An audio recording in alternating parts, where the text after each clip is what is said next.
Welcome to smart study academy the way of loving. I am Shubham Singh. मैं फिर से स्वागत करता हूं आपका अपने YouTube channel smart study academy पर। सभी लोगों को जय हिंद, नमस्कार।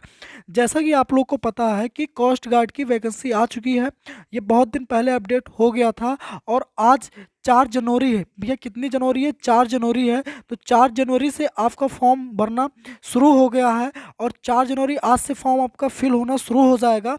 ठीक है। और उसके बाद से 14 जनवरी को इसका लास्ट डेट है। कब लास्ट डेट है?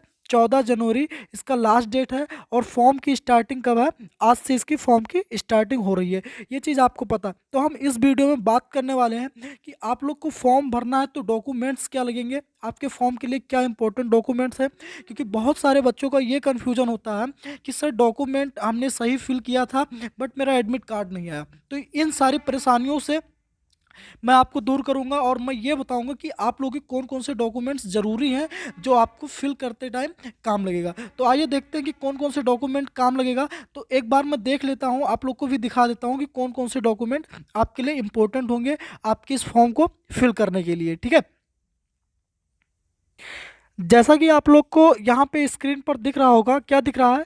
Compulsory document to be uploaded by all candidates during online application. तो यहाँ पे आपको मैं बताऊंगा कि आपको ऑनलाइन एप्लीकेशन के समय के दौरान आपको कौन कौन से डॉक्यूमेंट जो कंपलसरी आपको अपलोड करना होगा। ठीक है। यहाँ पे देखो भैया लिखा है passport size recent colour photograph taken not before 15 दिसंबर। मतलब 15 दिसंबर के पहले आपका जो भी फोटो हो इसके पहले नहीं, इसके पहले का नहीं होना चाहिए। मतलब 15 दिसंबर के बाद का होना चाहिए। ये बात कंफर्म होगी आप लोग को। और फिर उसके बाद में एक बात यहाँ पे और लिखा है, front portrait in light background without headgear except for Sikh. The photograph is to taken with candidate holding a black slate in front of his chest with his name and date of photograph taken clearly written on it with white chalk in capital letters। मान लो भैया ये आप हो। ठीक है। ये कौन है? ये आप हो। ठीक है। ये आप हो और यहाँ पे आप ऐसे क्या हो? खड़े हो। आप इस पे खड़े हो तो यहाँ पे आपके हैंड में एक क्या होना चाहिए? एक आपके स्लेट होना चाहिए और इस स्लेट पे आपका नाम लिखना होना चाहिए और इस पे आपका नाम लिखा होना चाहिए। और उसके बाद में जब फोटो आप ले रहे हो, फोटो जब आप शूट करवा रहे हो तो उस फोटो की डेट ऑफ फोटो होना चाहिए। मतलब डेट ऑफ फोटोग्राफ होना चाहिए जिस दिन आपने फोटो लिया है। इसको सफ़ेद चाक से आपको लिखना है। ऐसी फोटो आपको क्या करना है? अपलोड करना है। दूसरी बात यहाँ पे लिखा है कैंडिडेट स्कैन सिग्नेचर इमेज। आपके सिग्नेचर इमेज जो आपका सिग्नेचर होगा, मान लो मैंने यहाँ पे लिखा अपना सिग्नेचर कर दिया। क्या लिखा? सिग्नेचर। इस सिग्नेचर को आपको स्कैन कर कर अपलोड मारना है। ठीक है। उसके बाद में यहाँ पे कहा है कि स्कैन क्लियर लेफ्ट हैंड, मतलब आपके उल्टे हाथ का थंब इम्प्रेशन यहाँ पे आपको लगाना है और इसको स्कैन करके अपलोड करना है। तीसरी बात, date of birth.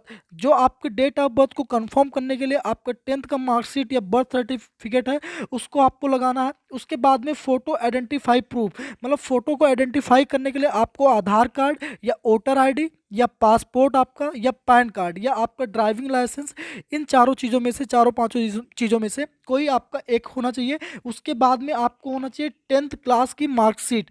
10th class की मार्कशीट लगाना है। उसके बाद में लगाना है 10th क्लास का सर्टिफिकेट। अगर जो आपके पास में सर्टिफिकेट है तो आप सर्टिफिकेट लगा सकते हैं, अदरवाइज आप 10th क्लास की मार्कशीट ही अपलोड कर दीजिए, कोई भी इशू नहीं होगा।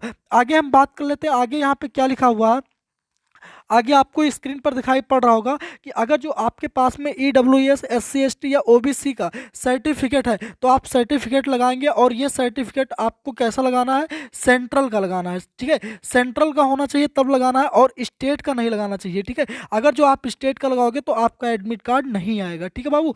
तो आपको सेंट्रल का लगाना है इसके सर्टिफिकेट और ये एप्लीकेबल है। ठीक है। एप्लीकेबल है तो आपको लगाना है, वो भी सेंट्रल का लगाना है, स्टेट का नहीं लगाना। ये बात अपने दिमाग में नोट कर लेना।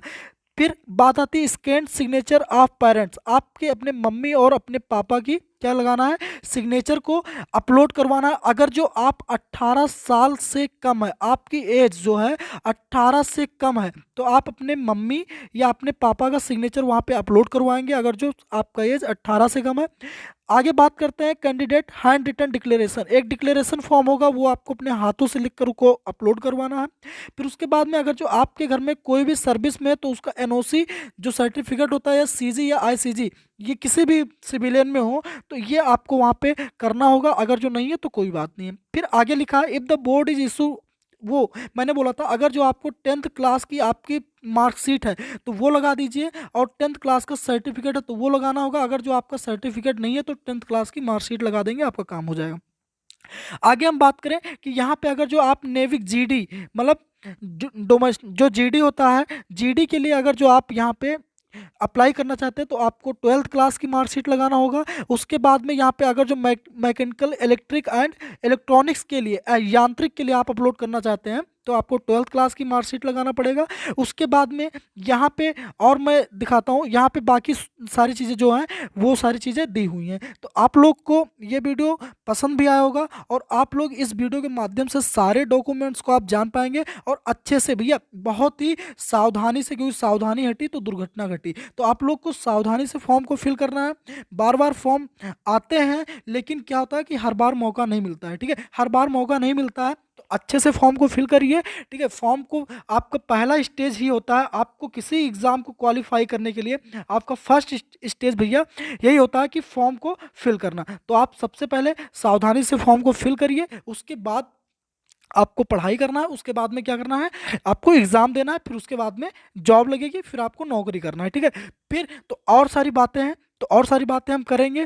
तो अब जो भी इस, अगर जो किसी को फॉर्म भरते हुए किसी को कोई भी प्रॉब्लम होती है, कोई भी इशू होता है, तो आप डायरेक्ट मुझसे पूछ सकते हो। मैं यहाँ पे डिस्क्रिप्शन में अपना व्हाट्सअप नंबर डाल दूंगा। किसी को कोई भी प्रॉब्लम होती है तो आप बेहिचक मैसेज करके आप मुझसे कांटेक्ट करके पूछ सकते हो कि हाँ सर ये प्रॉब्लम हो रही है, मैं आप लोग के लिए हमेशा आपके सपोर्ट में खड़ा हूँ, ठीक है। तो फिर मिलते हैं, तब तक के लिए जय हिंद, जय भारत। और जो भी वीडियो को, जो भी चैनल को सब्सक्राइब नहीं किए होंगे सब्सक्राइब कर लेंगे।